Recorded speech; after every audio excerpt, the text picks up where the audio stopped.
বিশ্বের কোটি কোটি খ্রিস্টিয়ানদের সাথে আজকে আমরা বাংলাদেশে অত্যন্ত আনন্দের সাথে প্রভু যীশু খ্রিস্টের পুনরুত্থান পর্ব অর্থাৎ ইস্টার সানডে পালন করছি। তৎকালীন সমাজে ধর্মনেতারা জনগণের উপরে নিয়ম নীতির কঠিন বোঝা চাপিয়ে দিত এবং যিশু তাদের এই মনোভাবের কঠিন সমালোচনা করতেন। তারা ধর্মের অন্তর্নিহিত অর্থ দেখত না, তারা বাহ্যিকভাবে ধর্মকর্ম করত। কিন্তু যিশু বলেছেন আসল ধর্ম হলো সত্যের চর্চা করা, ভালোবাসা, সেবা, দয়া, বিশ্বাস, এগুলো হলো প্রধান। যিশু যে শিক্ষা দিয়েছেন সেই শিক্ষা অনেক মানুষের হৃদয়কে স্পর্শ করেছে। অনেক মানুষ তার শিক্ষার সমর্থন করতে থাকে এবং তিনি সাথে অনেক আশ্চর্য কাজ করেছেন। তিনি অন্ধকে দৃষ্টি দিয়েছেন, বুবাকে কথা বলার ক্ষমতা দিয়েছেন, কালাকে শোনার ক্ষমতা দিয়েছেন, এমনকি মৃত মানুষকে তিনি জীবন দান করেছেন।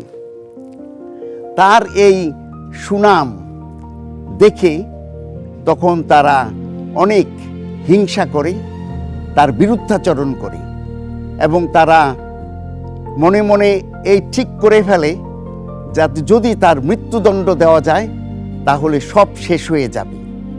তাই তারা রোমান শাসকদের সাথে একত্রিত হয়ে তাকে মৃত্যুদণ্ডে দণ্ডিত করে।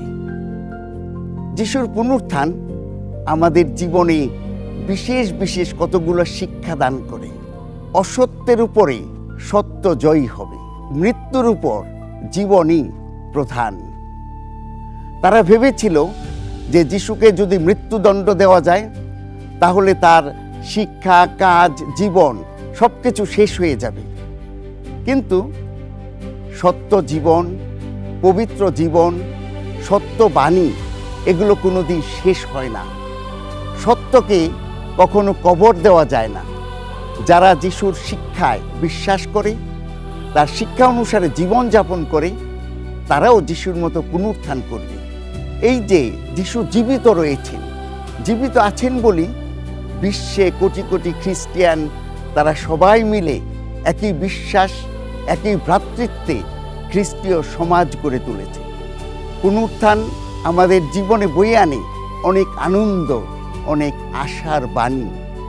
আর যিশু এসেছেন, যিশু জীবিত হয়েছেন যাতে আমরা ভালো, সত্য, সুন্দর দিয়ে ন্যায্যতার সমাজ গড়ে তুলি, ভালোবাসার ভ্রাতৃত্বের সমাজ গড়ে তুলি, যাতে এই পৃথিবীটা হয়ে ওঠে অনেক আনন্দের, অনেক সুখের, অনেক সুন্দর একটা পৃথিবী। আজকে এই ইস্টার সানডেতে, পুনরুত্থান দিবসে আমি আপনাদের সবাইকে অনেক অনেক শুভেচ্ছা জানাচ্ছি। আপনাদের জীবন ভরে উঠুক অনাবিল সুখ ও আনন্দে। শুভ পাস্কা।